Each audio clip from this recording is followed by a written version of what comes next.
Hi! இன்னைக்கு இந்த வீடியோல பார்க்க போறது ஆலோப்ளெக்டஸ் அப்படிங்கிற ஒரு பூச்செடிய பத்தி தான் பார்க்க போறோம். இப்ப பார்த்துட்டு இருக்க இந்த பூவோட நேம் தான் ஆலோப்ளெக்டஸ். எவ்வளோ அழகா இருக்குன்னு பார்த்தீங்களா? இந்த பிளான்ட்ல இருக்க பூவ பொறுத்தவரைக்கும் 2 கலரா இருக்கும். ஒண்ணு ஆரஞ்சு கலர், இன்னொன்னு மஞ்சள் கலர். அப்படி 2 கலரா வரும்.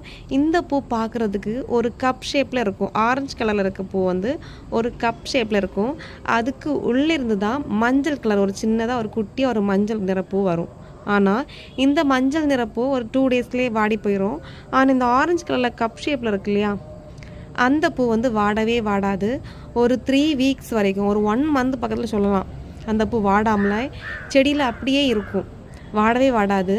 இந்த பிளான்ட்ல இந்த பூ பூத்துச்சு அப்புட்னா, ரொம்ப நாளைக்கு அப்படியே இருக்கிறதுனால பூ எப்பவுமே இந்த பிளான்ட்ல பூ இருக்கிற மாரியே இருக்கும். ஆனா, அது தினமும் பூக்கிற பூ கிடையாது. ரொம்ப நாள் ஆகி அந்த எல்லோ கலர் பூ கொட்டி போய் ஆரஞ்சு கலர் அந்த கப் ஷேப்ல இருக்க அந்த ஃப்ளவர் மட்டும் அப்படியே இருக்கும். இப்போ எல்லா கிளைகள்லையுமே மொட்டுக்கள் வச்சு அழகா இருக்கு பார்க்குறதுக்கு. பூக்கள் நிறைஞ்ச மாரி இருக்கு பிளான்ட் ஃபுல்லாவுமே. இந்த பிளான்ட்டை பொறுத்தவரைக்கும் பூக்கள் மட்டுமே நமக்கு வந்து அழகா இருக்காது. வாசம் எதுவும் இருக்காது அந்த பூக்கள்ல. ஆனா, இந்த பூ மட்டும் பார்க்குறதுக்கு அழகா இருக்காது. இந்த பிளான்ட்ல லீஃப் கூட அவ்வளோ அழகா இருக்கும். ரொம்ப ஷைனிங்கா இருக்கும். கார்டனே பூக்கள்னால கலர்ஃபுல்லா மாறுது அப்படிங்கிறத விட இந்த லீஃப் பார்த்தாலே அவ்வளோ கலர்ஃபுல்லா ஷைனிங்கா தெரியும். அது வெயில்ல ரொம்ப ஷைனிங்கா தெரியும். பூ பார்த்தீங்களா? கப் ஷேப்ல இருக்கா? ஆரஞ்சு கலர்ல இருக்கிறது கப் ஷேப்ல இருக்கும். அதுக்கு உள்ளுக்குள்ள இருந்தா ஒரு மஞ்சள் நிற பூ லைட்டா மேலே வந்து எட்டி பார்க்குற மாதிரி இருக்கும். இது எங்கள் ஊரில் இதை கப் ஷேப்பு கப் செட் அப்படின்னு கூட சொல்லுவாங்க இந்த பூவை. பார்க்குறதுக்கு ரொம்ப க்யூட்டாகவே இருக்கும். அந்த இலைகள் கூட ரொம்ப ஷைனிங்காக எவ்வளோ அழகாக இருக்குன்னு பார்த்தீங்களா? அவ்வளோ அழகாக இருக்கும். இந்த பிளான்ட்டை பொறுத்த வரைக்கும் நல்ல வெயில் படுற இடத்துல நல்லா வரும். இல்லை வெயிலே இல்லை சுத்தமாக நிழல் மட்டும்தான் இருக்குது அப்படிங்கிற இடத்துல கூட இது ரொம்ப அழகாக வரும். வெயிலில் மட்டும்தான் இந்த பிளான்ட் உயிர் வாழுமா அப்படின்னு கேட்டிங்கன்னா இல்லவே இல்லை.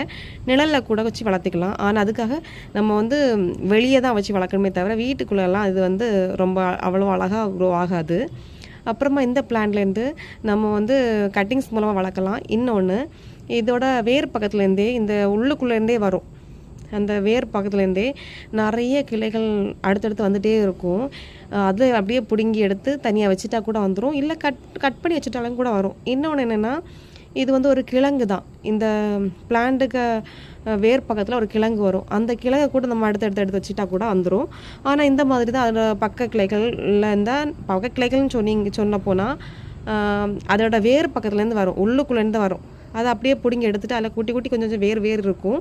வேர் இல்லை அப்படின்னா கூட வந்துடும். இந்த பார்த்தீங்கன்னா தெரியும், ஒரு சின்ன குட்டி குட்டி வேர் தான் இருக்கும். ரொம்ப வேர் வரவே இல்லை. நம்ம அதோட வேர் பக்கத்துலேருந்து வர அந்த கிழங்குலேருந்து தான் முளைச்சி வர்றது. இதை அப்படியே நம்ம பிடிங்கி எடுக்கும்போது வேர் அறுந்து தான் வரும். வேரோட வராது. ஆனால் இதை தனியாக எடுத்து வச்சுட்டா கூட அழகாக வரும். அதை பற்றின கவலையே வேண்டாம். இது கட்டிங்ஸ் மூலம் ஈஸியாக வளர்க்கக்கூடியது தான். கட்டிங்ஸ் மூலம் வளர்க்கலாம். இந்த மாதிரி நம்ம பிடுங்கி வச்சுட்டு வளர்த்துடலாம். அப்புறமா கிழங்கு வச்சு கூட வளர்த்தலாம். அழகாக வளர்த்தலாம். இது அழகாகவே வரும். இது வந்து இதோட சீசன் பார்த்தீங்க அப்படின்னா மழை இந்த விண்டரில் தான் ரொம்ப அதிகமாகவே பூக்கள் கொடுக்கும். ஆனால் இப்போ சம்மர்லேயும் அதிகமாக பூக்கள் கொடுத்துட்டு தான் இருக்குது. இப்போவும் பூக்கள் அதிகமாக பூத்துட்டு தான் இருக்குது. ஆனால் இதோட சீசன் வந்து விண்டரில் தான் ரொம்பவே பூக்கும். இந்த பிளான்ட்டை பொறுத்தவரை ரொம்ப நாள் உயிரோட இருக்குமான்னு கேட்டால் இருக்கவே இருக்காது. இது வந்து ஒரு 1 இயர் 2 இயர் வரைக்கும் இருக்கும். அதுக்கப்புறமா இது வந்து சீக்கிரமாகவே செத்து போயிடும். ஏன் அப்படின்னா இது வந்து ரொம்ப இயர் வரைக்கும் நமக்கு இருக்காது. இந்த பிளான்ட் திடீர்னு பார்த்தா அப்படியே வாடி கருகி போயிடும்.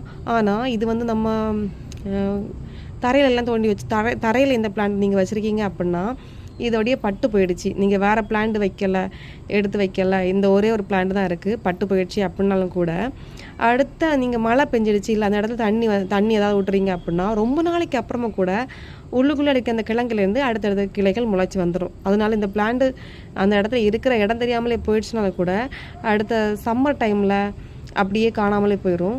விண்டர் டைமில் திரும்ப முளைச்சி வந்துடும் அந்த மாதிரி. அதனால் பிளான்ட் வந்து இருக்கிற இடம் தெரியாமல் காணாமல் போனால் கூட விண்டரில் திரும்ப முளைச்சி வர்ற மாதிரி இருக்கும். அதனால் இந்த பிளான்ட் அவ்வளோ சீக்கிரமாக அழிஞ்சு போகாது. திரும்ப முளைச்சி வந்துகிட்டே தான் இருக்கும். அதுலேயும் விண்டரில் ரொம்ப அதிகமாகவே பூக்கள் கொடுக்குற மாதிரி இருக்கும். ரொம்ப ஷைனிங்காக வேறு இருக்கும். ரொம்ப நிழல் பக்கமாக இருக்க பிளேஸில் கூட இந்த பிளான்ட் நல்லா க்ரோ ஆகி நல்லா வந்துடும். சரிங்களா? இந்த பிளான்ட்டுக்கு ரொம்ப நிறைய தண்ணி விடக்கூடாது. போதுமான அவ்வளோ தண்ணியே போதும். ஏன்னா சீக்கிரமாக வேறு அழுகல் இந்த பிளான்ட்டில் அதிகமாக வந்துடும். அதனால் சீக்கிரமே அந்த பிளான்ட் வந்து செத்து போகிற நிறைய வாய்ப்பு இருக்குது. அதனால் ஓரளவுக்கு குறைஞ்ச தண்ணி விட்டாலே போதுமானதாக இருக்கும். இந்த பிளான்ட் நல்லா க்ரோ ஆகி வர்றது தான், ஈஸியாக கட்டிங்ஸ் மூலம் வளர்க்கக்கூடியது தான். அப்புறமா இந்த பிளான்ட் வந்து ஒரு 1 அடி கேப்பில் தான் வருமே தவிர பெரிய பிளான்டெல்லாம் வளராது. 1 அடி ஹைட்டு தான் இருக்கும். ரொம்ப பெருசாலாம் இந்த பிளான்ட் வருமா அப்படின்னு கேட்டிங்கன்னா வரவே வராது. ஓரளவுக்கு தான் இந்த பிளான்ட் ரொம்ப ஹைட்டாக வளரும், அவ்வளோதான். அப்புறமா இந்த பிளான்ட் பற்றி சொல்லணும் அப்படின்னா, இந்த பிளான்ட்டில் இருந்த ஒரு கிளையிலேருந்து பக்க கிளைகள் வரவே வராது. ஒரு கிளை வந்தது தான், அதுக்கப்புறம் அதில் பூ வைக்கும், அவ்வளோதான். அதுக்கு அப்புறமா அடுத்த கிளை தான் வரும். அடுத்த கிளைனா அந்த நம்ம வேர் பக்கம் இருக்கு இல்லையா, அதுக்குள்ளே அந்த கிழங்குலேருந்து அடுத்த ஸ்டெம் வந்து அதில் பூ வைக்கும். அதுக்கப்புறம் இந்த இதுலேயும் வர பூக்கள் தொடர்ந்து கொடுத்துக்கிட்டே தான் இருக்கும். அடுத்தடுத்த கிளை வராது. பூக்கள் முடிஞ்ச அப்புறமா அடுத்த இலையில் அடுத்த பூக்கள் வரும். அந்த மாதிரி பூக்கள் கொடுத்துட்டே இருக்குமே தவிர பக்க கிளைகள் வந்து அதில் பூ பூக்கவே செய்யாது. ஒரே ஒரு கிளை தான், அடுத்த கிளை ஃப்ரெஷ்ஷாக வரும். இந்த கிளையில் பூ பூத்துக்கிட்டே தான் இருக்கும். தொடர்ந்து இலைகள் வர வர வர வர பூக்கள் பூத்துக்கிட்டே இருக்குமே தவிர பக்க கிளைகள் இந்த இதில் வராது. நம்ம வேர் பக்கத்தில் இருந்தால் கிழங்கு உள்ளுக்குள்ளே இருந்தால் இந்த கிளைகள் வந்துகிட்டே இருக்குமே தவிர இந்த பிளான்ட்டில் பக்கத்தில் அடுத்த கிளைகள் வரவே வராது. இந்த பிளான்ட்டு எனக்கு ஒருத்தவங்க கட்டிங்ஸ் கொடுத்தது தான். இந்த பிளான்ட் வந்து ஆன்லைனில் கிடைக்குதா, அவைலபிளாக இருக்கா என்னன்னு தெரியல. எங்கள் ஊர் நர்சரிலையும் இது நான் பார்த்ததே கிடையாது. உங்களுக்கு கிடச்சி அப்படின்னா இந்த பிளான்ட்டை வாங்கி வைங்க. யாராச்சும் கட்டிங்ஸ் கொடுத்தாலும் கூட அதை வாங்கி சேவ் பண்ணி வச்சுக்கோங்க. இந்த பிளான்ட் வீடியோ பிடிச்சா லைக் பண்ணுங்கள். என்னோடய சேனலை இப்போ தான் ஃபர்ஸ்ட் டைம் பார்க்குறீங்க அப்படின்னா சப்ஸ்கிரைப் பண்ணிக்கோங்க. நெக்ஸ்ட் கார்டனிங் வீடியோவில் பார்க்கலாம். ஓகே, பாய்.